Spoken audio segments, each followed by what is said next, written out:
kita masuk ke apa namanya? Tadi saya juga tertarik tuh yayasan apa peduli Peduli Sahabat. Peduli Sahabat.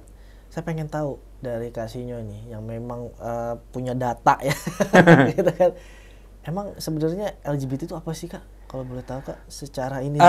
Ya, jadi banyak masyarakat yang menyamaratakan gitu. Kalau di kita waktu itu kan Panglima TNI ya, waktu mau mengumumkan aktivitas seks sesama jenis di TNI dan Polri, itu kan saya dihubungi sama Bunda Eli Risman ya.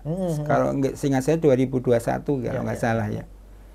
Itu Kasino apa nih yang harus saya sampaikan ke Panglima TNI? Saya bilang kalau dari kita definisi. Kenapa? Definisi ini perlu nih. Karena kalau kita berangkat dari definisi yang berbeda, maka produk turunannya juga akan berbeda. Dong nggak bisa, nggak sama. Jadi makanya saya ketika diundang ke televisi membahas LGBT males. Kenapa? Nanti ujung-ujungnya debat kusir. Padahal yang dibicarakan sesuatu yang berbeda. Misalnya nih, Ustadz maksudnya tindakan seks, sementara misalnya psikolog maksudnya orientasi seks, kan nggak nyambung. Iya, nggak nyambung. Jadi mestinya definisi ini harus jelas dulu. Nah, kita dibagi menjadi 3. Jadi orientasi seks, tindakan seks, dan identitas seks. Nah, LGBT ini sekarang sudah identitas seks, bukan sekedar orientasi. Awalnya orientasi ya? Ya, awalnya kan orientasi. Kalau lihat sejarahnya orientasi, kemudian melakukan tindakan. Nah, mereka kemudian menginginkan identitas. Apa identitas? Itu berkaitan dengan 3 hal. 1, undang-undang negara atau kerajaan, jadi secara resmi, legal. Kemudian norma masyarakat, jadi masyarakat juga harus menerima. Dan yang terakhir, kepercayaan masing-masing individu. Kan setiap individu punya kepercayaan kan, punya sesuatu yang dia pegang gitu. Nah, mestinya identitas itu kan 3 hal ini. Misalnya nih, zaman dulu misalnya zaman Majapahit misalnya, ketika orang mau menikah ya taunya ya laki-laki dan perempuan kan, datang ke KO-nya Majapahit. Misalnya Sinyo sama Siti misalnya, terus pas kita ngadakan pernikahan kondangan kan, taunya masyarakat juga laki-laki dan perempuan kan. Kepercayaan apapun ya, mau Hindu, Islam, Nasrani ya tahu, bahkan yang ateis pun ya laki-laki dan perempuan. Nah, tahun 60-an tuh, sekitar tahun 60-an bersamaan dengan gerakan feminisme, ini gerakan LGBT ini belum ada namanya waktu itu, menginginkan kesetaraan gitu. Boleh dong kita walaupun tertarik sama jenis, boleh diakui secara undang-undang, masyarakat juga harus mengakui, semua kepercayaan juga harus mengakui kami gitu. Itu jadi sejarahnya panjang yang sekarang menjadi singkatan LGBT itu. Jadi LGBT itu sekarang identitas, bukan orientasi seks, bukan sekedar itu gitu, tapi dia sudah ya ekspresinya harus diakui dan sebagainya. Sama dengan yang heteroseksual, seperti itulah kurang lebih. Jadi hati-hati. Saya kasih contoh biar mudah ya. Misalnya ada saya laki-laki nih, saya tertarik sama laki-laki, berarti saya homoseksual kan. Secara seks tertarik pada sesama jenis, tapi saya masih ingin menikah dengan perempuan, ngikutin agama saya, ngikutin masyarakat, ngikutin undang-undang, itu berarti laki-laki homoseksual, laki-laki yang tertarik sesama jenis atau same sex attraction atau SSA gitu. Nah, G itu aku laki-laki, aku tertarik sesama jenis, ingin diakui negara, ingin diakui masyarakat, dan norma apapun harus mengakui. Umat Muslim yang pertama kali mengakui namanya Al-Fatihah Foundation. Itu berdiri di Amerika, pendirinya dari Pakistan kalau setahu saya, kalau nggak salah ya, Pakistan apa India saya lupa. Itu mengakui pertama kali. Kenapa disebut Al-Fatihah? Pembuka nih, kita jadi pembuka nih gitu. Gitu. Jadi LGBT ini identitas. Sekarang ini ya. Berarti juga kan perbedaannya antara homoseksual dengan gay. Beda. Nah, kan akhirnya tanpa sadar nih kita nih yang nggak tahu, akhirnya mengkampanyekan yang dia jangan-jangan gay. Kita tanpa sadar menggunakan istilah itu yang akhirnya bakal menjadi biasa, sehingga seakan-akan banyak jumlahnya. Padahal kan yang pengen beridentitas, saya yakin nggak banyak. Nggak banyak ya. Misalkan nih kakak punya teman lah atau naudzubillah ya, misalnya siapa gitu kan, biasanya ngomongnya bang, aku sama jenis bang, tapi masih ingin menikah dengan perempuan gitu kan. Iya. Jarang yang Iya. aku pengen menikah duluan, jarang lah. Ada Iya. tapi nggak banyak gitu. Iya. Berarti kan yang harus kita pahami adalah jangan sampai tertukar nih antara homoseksual dengan Iya, gitu kan. kasiannya misalnya nih kita menggunakan istilah yang keliru ketika misalnya nih kita disuruh mengisi anak SMP atau SMA. Kemudian, hei kalian di sini nih yang tertarik sama jenis itu kaumnya Nabi Lut, kan kasihan. Iya. Dia belum melakukan apa-apa itu. Nah akhirnya apa, tertutup kan. Betul. Akhirnya kasihan gitu. Nah itulah tugas kita peduli sahabat itu. Jadi kita mengedukasi bahwa selama kamu baru orientasi, yuk dibantu, nah, seperti itu, sehingga dia bisa mengelola dirinya sendiri gitu. Berarti yang besar kemungkinan bisa diselamatkan itu yang masih homoseksual itu ya. Siapapun. Masih punya kesempatan yang sama selama dia ingin berubah, pengen jadi lebih baik. Mau yang orientasinya, mau yang tindakan, mau yang sampai identitas pun, selama dia, oh iya aku pengen berubah jadi lebih baik nih, nah masih punya kesempatan yang sama. Oh gitu. Iya. Berarti sama juga kalau itu kan kalau untuk laki-laki. Kalau untuk perempuan sebutannya gimana? Perempuan awalnya kata G itu dipakai semua jenis kelamin, baik laki-laki maupun perempuan. Nah, minta maaf ya, kejahatan seksual dalam bentuk apapun pelakunya kebanyakan laki-laki kan. Karena dia berhubungan dengan kantung sperma, tiap 3 hari kantung spermanya penuh. Nah, perempuan kan bukan, arahnya bukan ke seks, dia perasaannya mencintai dan dicintai, sehingga mereka jijik kemudian memisahkan diri, mengambil salah satu nama pulau di sisi Italia, namanya Pulau Lesbos. Itu dulu sebelum Masehi ada seorang penyair perempuan namanya Sappho yang menyatakan rasa cintanya sama jenis lewat syair-syair.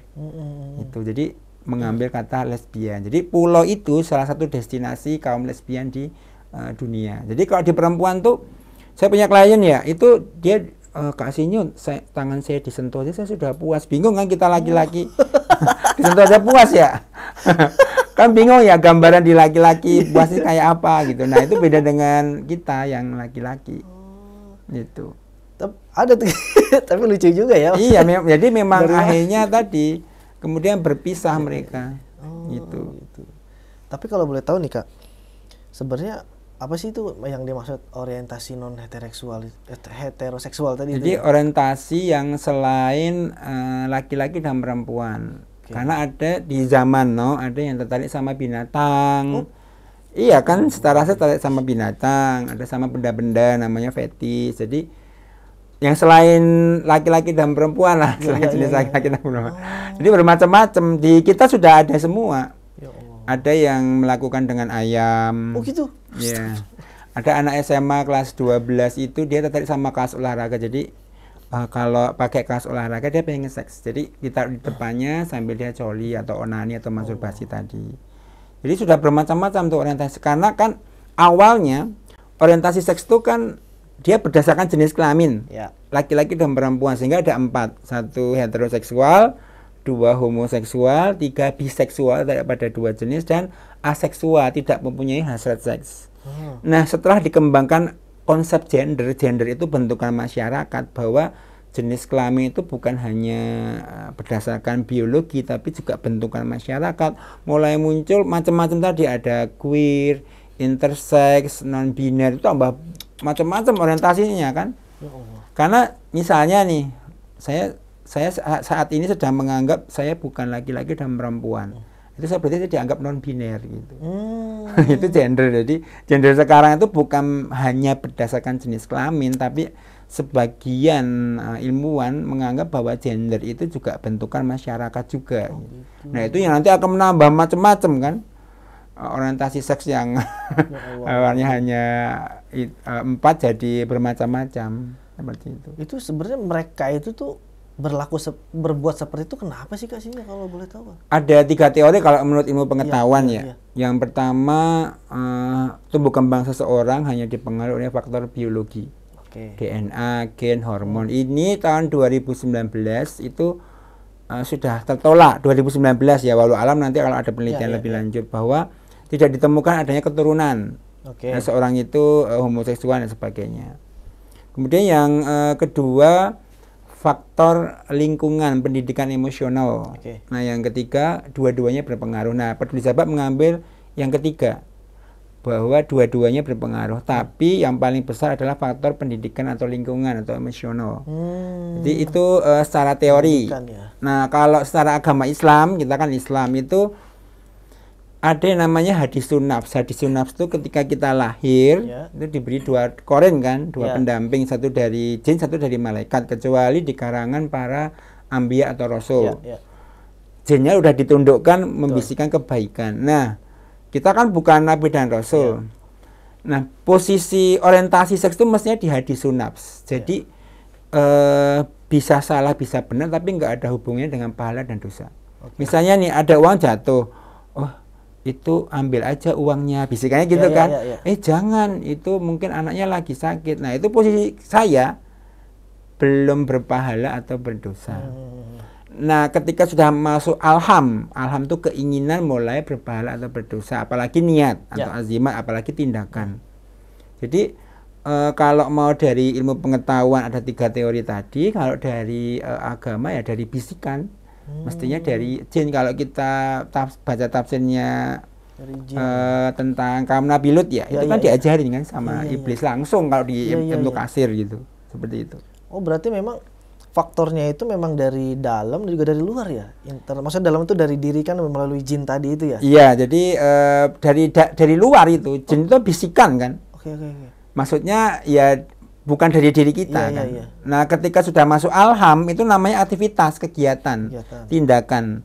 Jadi di mana kita sudah memilih mulai dari pikiran itu sebenarnya sudah ada aktivitas, kegiatan, tindakan, bukan bisikan lagi, bukan dari luar lagi, tapi dari diri kita. Berarti kalau misalkan memang ada bisikan setannya misalkan ya, untuk berlaku seperti itu, kemudian nggak ada kesempatannya atau lingkungannya itu tidak mendukung, apakah akan terjadi? Ya bisa jadi, bisa tidak.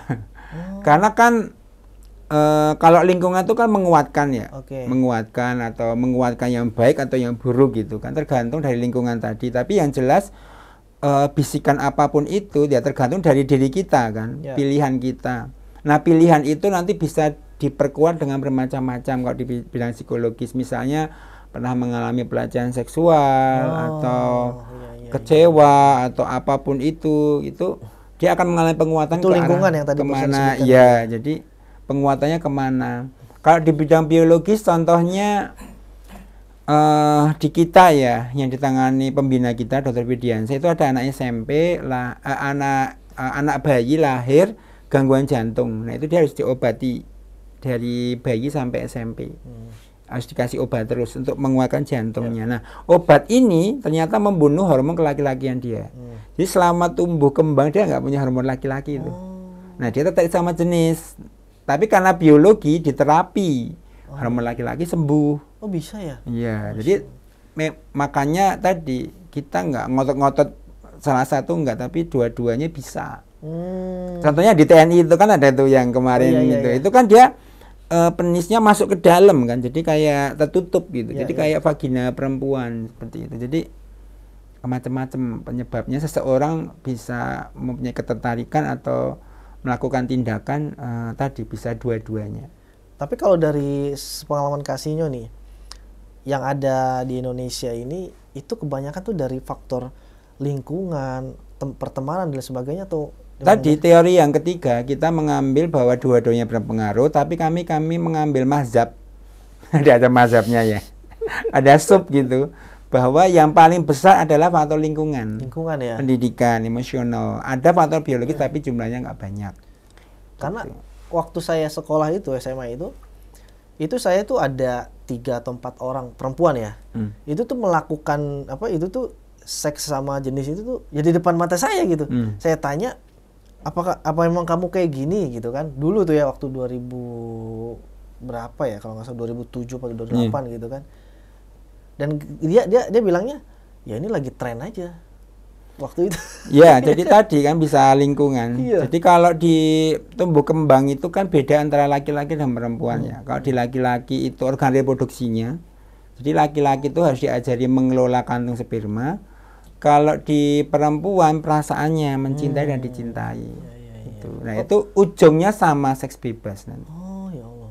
Ini harus dikelola dengan baik. Nah itu dia.